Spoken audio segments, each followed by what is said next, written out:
When I think back to my childhood, my mother's smile is the first thing that comes to mind. It had this magical quality, a mix of warmth and reassurance that made every scraped knee and thunderstorm bearable. Weekends with her after my parents' divorce were nothing short of sacred. Dad had primary custody, but those Saturdays at her apartment were filled with pancakes shaped like animals, spontaneous trips to the park, and late-night stories about her own childhood mischief. At 7 years old, I thought she was invincible, a supermom who could fix anything with a hug or a few comforting words. That image of her started to crumble when I turned 13. It didn't happen overnight, it was more like a slow erosion, the kind you don't notice until the cracks are too wide to ignore. The first time I met Mike, I felt an unease I couldn't articulate at the time. He was tall, with a commanding presence and a booming laugh that seemed to drown out everyone else in the room.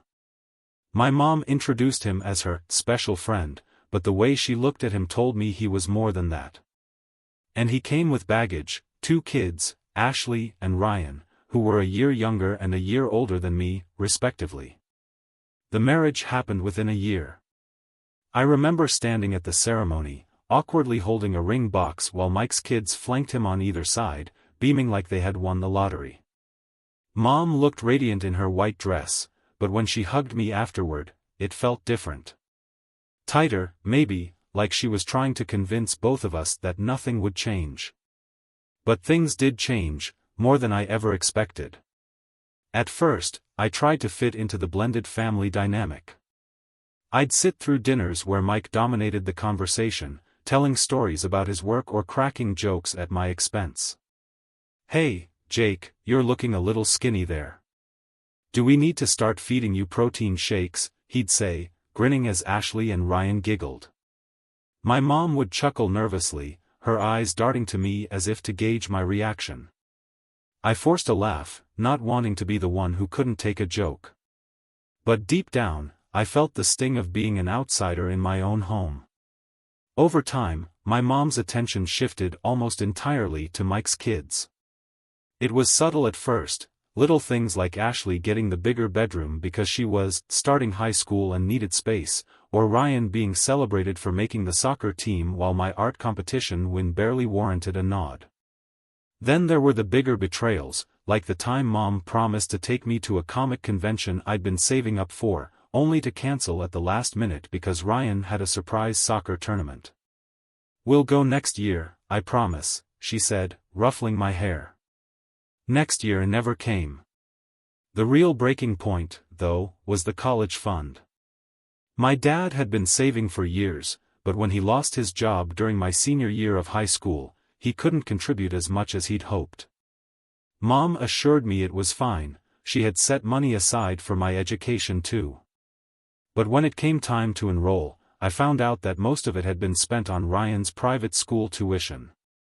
He needed the extra help, Mom explained, her voice tinged with a guilt that quickly turned defensive.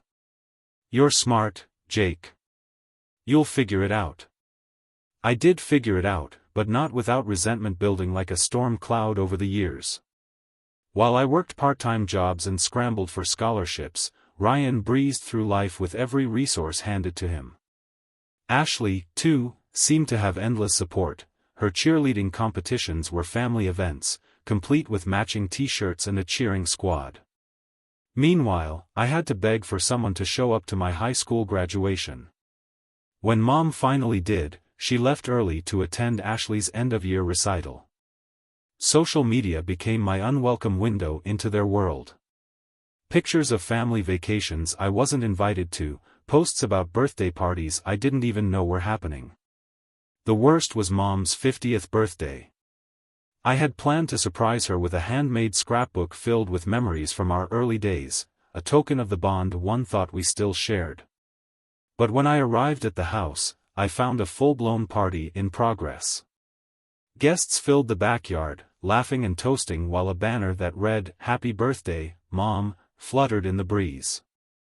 Ryan was manning the grill, Ashley was handing out drinks, and Mike was in the center of it all, holding court like a king. Not one person had thought to invite me. I stood there, frozen on the sidewalk, clutching the scrapbook like a fool. When I finally worked up the courage to call Mom later that night, she brushed it off. "Oh, Jake, it was just a little get-together. I didn't think you'd want to make the trip." Her words hit harder than I expected. "Besides," she added, "you're always so busy." Busy. That's what she called the distance she had created between us. And yet, I kept trying. I showed up to Ashley's engagement party, even though I found out about it through Facebook. I sent Christmas cards and birthday gifts, though they were rarely acknowledged. I told myself that if I just put in enough effort, I could win back the connection we once had. But every time I reached out, I was met with indifference or, worse, hostility from Mike. "Jake, you're an adult now," he said during one particularly tense dinner. "It's time to stop expecting handouts and start acting like it." Mom said nothing, her eyes fixed on her plate. By the time I reached my mid-20s, the weight of it all had taken a toll. I felt like I was carrying the remnants of a relationship that only existed in my memories. Therapy became my refuge, a place where I could unpack the years of neglect and favoritism that had shaped my life. My therapist, a kind woman named Dr. Larkin, helped me see the patterns for what they were, not a reflection of my worth, but of my mom's choices. Still, recognizing the problem didn't make it hurt any less. I knew I needed to confront her, to lay everything on the table and see if there was anything left to salvage. But when the moment came, it didn't go as I'd hoped. "Jake, you're being ridiculous," she said, her tone dismissive. "You've always been jealous of Ashley and Ryan. This isn't about me, it's about you not being able to share." Mike, of course, chimed in from the background. "You're lucky your mom puts up with this nonsense," he barked. "She doesn't owe you anything." That was the moment I realized I couldn't keep doing this, couldn't keep hoping for a version of her that no longer existed. As I walked away from that conversation, a strange sense of clarity washed over me. For the first time in years, I felt the faint stirrings of something I thought I'd lost entirely: freedom. The clarity I felt after walking away from that confrontation didn't last long. It was soon replaced by a whirlwind of conflicting emotions: anger, sadness, and even guilt. I knew in my heart that I wasn't wrong to stand up for myself, but a part of me couldn't shake the feeling that I had failed somehow. Therapy sessions with Dr. Larkin became my lifeline during that period. She helped me understand that cutting ties, even temporarily, wasn't an act of malice but one of self-preservation. For a while, I focused on building a life outside of my family's shadow. I poured myself into my work, taking on extra projects and earning the respect of my colleagues. My boss even hinted at a promotion, which felt like a validation of all the effort I'd been putting in.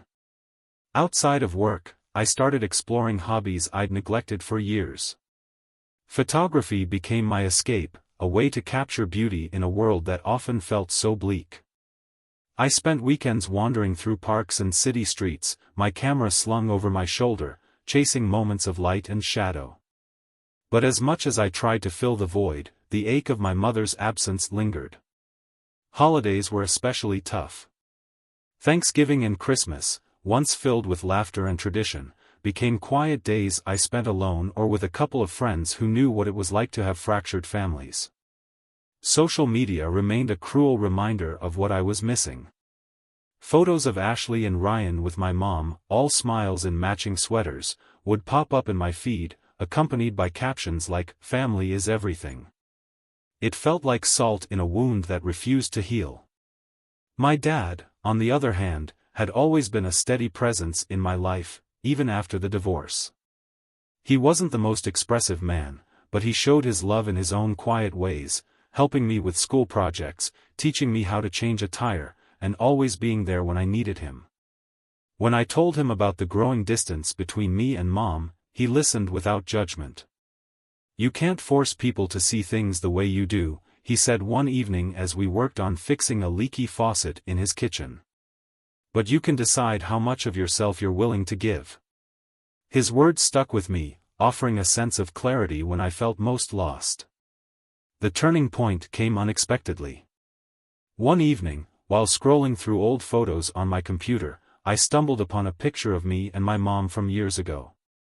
We were sitting on a bench at the park, her arm around my shoulders as I grinned up at the camera with my missing front teeth. The sight of it brought tears to my eyes. That version of her, the mom who made me feel like I was the center of her world, seemed like a distant memory. But the pain also sparked a realization: I couldn't keep living in the past, waiting for her to become that person again. I needed to take control of my own narrative. With Dr. Larkin's encouragement, I decided to write a letter to my mother. It wasn't an angry diatribe or a plea for reconciliation, but an honest account of my feelings. I poured everything onto the page: the hurt, the longing, the moments I felt invisible in my own family. I explained how her actions, whether intentional or not, had shaped my sense of self-worth. And most importantly, I told her what I needed: acknowledgement and respect, or the space to move forward without her in my life. Sending the letter was one of the hardest things I've ever done. For days, I checked my phone obsessively, hoping for a response. When her reply finally came, it was underwhelming to say the least. It was a brief email, barely 2 paragraphs long. She apologized if I felt neglected, but insisted that she had done the best she could given the circumstances. "I'm sorry you feel this way," she wrote, a phrase that felt more dismissive than sincere. There was no mention of Mike's role or the favoritism shown to Ashley and Ryan. It was clear she either didn't understand or didn't want to. The lack of resolution was disappointing, but it also confirmed what I'd suspected for a long time: she wasn't willing to take responsibility. That realization, as painful as it was, gave me a strange sense of freedom. I didn't need her validation to move forward. I could create a life that wasn't defined by her approval or lack thereof. Around that time, an unexpected opportunity arose. A coworker, Claire, noticed my photography and asked if I'd be interested in shooting her engagement photos. I hesitated at first. I'd always seen photography as a personal outlet, not something I'd do professionally. But Claire was persistent, and eventually, I agreed. The shoot turned out to be a success, and soon I was getting inquiries from her friends and family. What started as a side gig quickly grew into something more. By the end of the year, I had a small but steady stream of clients, and for the first time in years, I felt truly proud of myself. As my confidence grew, so did my social circle. I reconnected with old friends and made new ones through my photography gigs. One of those new friends was Emily, a fellow creative who specialized in graphic design. We bonded over our shared love of art and late-night brainstorming sessions at coffee shops. Emily's presence in my life was like a breath of fresh air. She didn't just understand my struggles, she encouraged me to see them as part of my journey rather than obstacles holding me back. Despite the positive changes, there were still moments of doubt. I'd find myself wondering if cutting ties with my family had been the right choice. Those thoughts came to a head one summer afternoon when I ran into Ashley at a local farmer's market. She was as bubbly and polished as ever, carrying a basket of organic produce and chatting with a friend. When she spotted me, her smile faltered for a moment before she approached. "Jake, wow, it's been forever," she said, her tone light but with an edge of awkwardness. "How have you been?" The conversation was polite but stilted. She mentioned that Mom had been asking about me, though her tone suggested it was more out of obligation than genuine concern. "You should come by sometime," she added, though we both knew it wasn't a real invitation. As I walked away, I couldn't help but feel a pang of sadness. No matter how much I tried to move on, the ties to my family still tugged at me in ways I couldn't ignore. That evening, I sat down with Dr. Larkin to unpack the encounter. "It's natural to feel conflicted," she said. "Family dynamics are complicated, and healing isn't linear. What matters is that you're making choices that align with your values and well-being." Her words stuck with me. For the first time, I allowed myself to acknowledge that it was okay to grieve the relationship I wished I had while still celebrating the progress I'd made. The next few months were transformative. I continued to grow my photography business, even landing a feature in a local magazine. Emily and I collaborated on a project that gained attention from a major client, opening doors I never thought possible. Slowly but surely, I was building a life that felt meaningful and authentic, a life that was mine. As the months rolled on, I started to notice something unexpected. The more I focused on myself, the less hold my family's rejection had over me. For the first time, I wasn't living in the shadow of what I thought I had lost. Yet life had a way of throwing curveballs when I least expected it. One crisp fall morning, I was sifting through a pile of mail when I noticed an envelope with my mother's handwriting.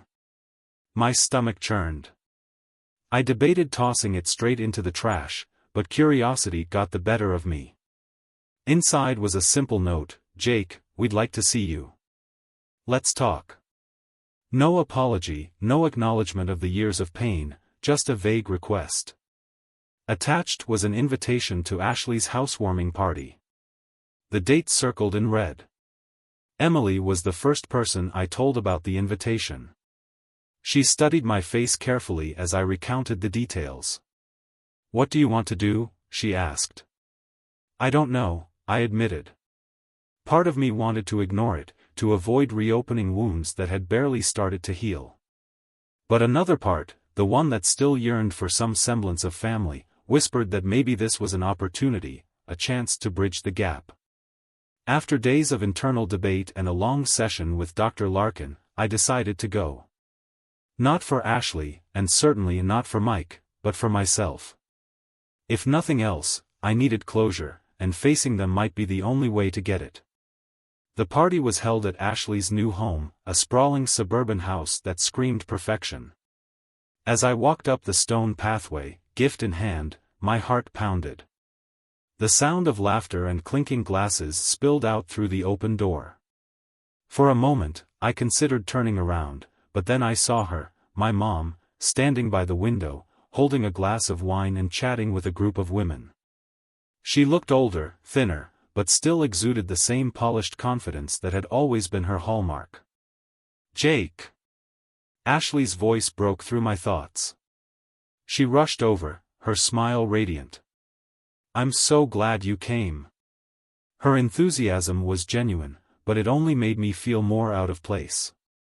The party was a whirlwind of small talk and polite smiles. Ryan avoided me altogether, and Mike's greeting was as stiff as ever. But it was my mom who surprised me the most. She approached me cautiously, almost nervously. "I'm glad you came," she said softly. "Are you?" I replied, unable to keep the bitterness out of my voice. Her eyes flickered with something, regret, maybe, or guilt, but she didn't respond. Instead, she changed the subject, asking about my work and photography. It felt forced, like she was trying to avoid the elephant in the room. The turning point came later in the evening when most of the guests had left. I found myself alone with my mom in the kitchen. The air between us was thick with unspoken words. Finally, I broke the silence. "Why did you invite me, Mom? What do you want from me?" She sighed, setting down the dish she was rinsing. "I've missed you, Jake. I know things haven't been perfect, but I want us to move forward." Her words felt rehearsed, but there was a tremor in her voice that gave me pause. "Move forward?" I repeated. "Do you even understand why I've stayed away?" "I know you think I've failed you," she said, her voice breaking. "And maybe I have. But I did the best I could." "The best you could?" The frustration that had been simmering all evening finally boiled over. "You abandoned me, Mom. You chose them over me, time and time again. Do you have any idea what that's done to me?" Tears filled her eyes, but before she could respond, Mike entered the kitchen. His presence immediately changed the dynamic. "What's going on in here?" he demanded, his tone accusatory. "This doesn't concern you," I snapped. For the first time, I didn't back down. "This is between me and my mother." "Jake," my mom said, her voice pleading. But Mike wasn't done. "You come in here, stirring up trouble," he barked. "Do you have any idea what your mom has sacrificed for you?" Sacrificed? I couldn't help but laugh bitterly. "You mean like my college fund? Or every family event I wasn't invited to?" The tension was palpable. My mom stood frozen between us, her face a mask of anguish. I realized then that as much as I wanted her to stand up for me, to defend me, she never would. Mike's grip on her was too strong, and her guilt too deep. I left the party shortly after, my chest heavy with a mix of anger and sadness. But as I drove home, a strange sense of relief washed over me. I had said my piece, confronted the pain head-on. For the first time, I felt like I could let go of the hope that my mom would change. It wasn't the resolution I'd hoped for, but it was enough to start moving forward. Emily was waiting for me when I got back. As I recounted the night, she listened intently, her hand resting on mine. "You did the right thing," she said. "Sometimes closure doesn't come from them. It comes from knowing you've done everything you could."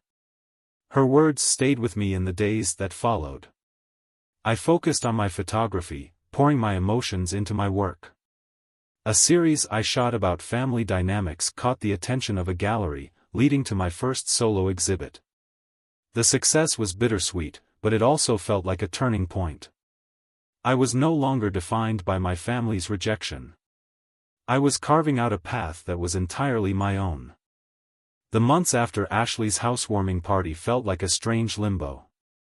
I was moving forward in my life, my photography business was thriving, and my exhibit had been a success, but there were moments when the ghosts of my family still lingered. I thought I had put the past behind me until one day, an unexpected phone call shattered the fragile peace I had built. It was my dad. His voice, usually steady and composed, sounded strained. "Jake," he began, "I need to talk to you about your mom." My stomach tightened. We hadn't spoken about her in months. "What is it?" I asked, bracing myself for whatever was coming. "She's in the hospital," he said. "A heart issue. It's serious." The news hit me like a freight train. Despite everything, despite the years of neglect and pain, she was still my mother. The thought of losing her brought a wave of emotions I wasn't prepared for. "Is she?" I hesitated, unable to finish the sentence. "She's stable for now, but the doctors are keeping a close eye on her. I thought you should know." For a moment, I didn't know what to say. Memories of her flooded my mind, the good ones, from when I was a child, and the bad ones that had overshadowed everything since. "Thanks for telling me," I finally managed. That night, I barely slept. I found myself pacing my apartment, torn between anger and concern. Part of me wanted to rush to the hospital, to be by her side. But another part couldn't forget the years of hurt. Would my presence even matter to her? Or would it just reopen old wounds? In the end, I decided to go. Not because I had forgiven her, but because I needed to face the situation head-on. The hospital was a stark, sterile place, its fluorescent lights casting everything in a cold, unfeeling glow. When I walked into her room, I was struck by how small she looked. The woman who had once seemed larger than life now lay frail and vulnerable, her face pale against the white sheets. "Jake," she said softly, her voice barely audible. Her eyes filled with tears as she looked at me. "You came." I nodded, unsure of what to say. The tension between us was palpable, but so was the unspoken bond that still lingered beneath the surface. "How are you feeling?" I asked, my voice betraying the mix of emotions swirling inside me. "Tired," she admitted. "But seeing you, it helps." For the next hour, we talked, not about the past, but about mundane things, the nurses, the food, the weather. It was the first time in years that our conversation didn't feel like a minefield. Yet, as I sat there, I couldn't ignore the weight of everything left unsaid. The breakthrough came unexpectedly. As I was getting ready to leave, she reached out and grabbed my hand. "Jake," she said, her voice trembling. "I'm sorry. For everything." Her words hung in the air, fragile and tentative. I could see the pain in her eyes, the regret that had been buried for so long. I don't know what to say," I admitted. "You don't have to say anything," she replied. "Just know that I mean it." The drive home was a blur. Her apology had shaken something loose inside me, something I hadn't realized I was still holding on to. For so long, I had been carrying the weight of her neglect, letting it define me. But now, for the first time, I felt like I could set it down. Over the next few weeks, I visited her regularly. Each time, our conversations grew a little deeper, a little more honest. She talked about her regrets, about how she had let Mike's influence cloud her judgment. "I thought I was doing what was best for everyone," she admitted. "But I see now how much I hurt you." It wasn't a perfect reconciliation, there were still scars that wouldn't fade overnight, but it was a start. For the first time in years, I felt like I had a mother again. Then came the next curveball. One evening, as I was leaving the hospital, I ran into Mike in the parking lot. He was leaning against his car, a cigarette dangling from his fingers. "Jake," he called out, his tone unusually subdued. I stopped, debating whether to engage. "What do you want?" I asked, keeping my voice neutral. I just wanted to say I'm sorry," he said, exhaling a cloud of smoke. "For everything." His words caught me off guard. This was the man who had belittled me, who had driven a wedge between me and my mother. And now he was apologizing? Why now? I asked, unable to hide my skepticism. He hesitated, then sighed. "Your mom," he began. "She talked to me. She told me how much she regrets what happened, how much she hurt you. It made me think about what I did, the role I played in all of it." For a moment, I didn't know what to say. This was a side of Mike I had never seen before, reflective, almost vulnerable. "I know I can't change the past," he continued, "but I can do better. And I will." His sincerity caught me off guard. Part of me still wanted to hold on to my anger, but another part recognized the courage it took for him to admit his mistakes. "It's not me you need to make things right with," I said finally. "It's her." "I know," he replied. "But I wanted you to hear it, too." As I drove away, I couldn't help but feel a glimmer of hope. Maybe, just maybe, things could change. Not overnight, and not completely, but enough to start healing. For the first time in years, I felt like the fractures in my family might not be permanent. The weeks after Mike's apology felt surreal. For years, I had envisioned this moment, the people who hurt me finally acknowledging their mistakes. But now that it had happened, I realized that apologies, while meaningful, weren't the end of the journey. They were only the beginning.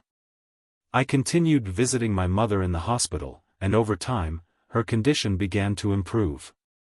The doctors were optimistic, and her strength slowly returned. During one of our visits, she brought up something that caught me off guard. "Jake," she began hesitantly, "I'd like to host a dinner once I'm out of here. Just us. No Mike, no Ashley, no Ryan.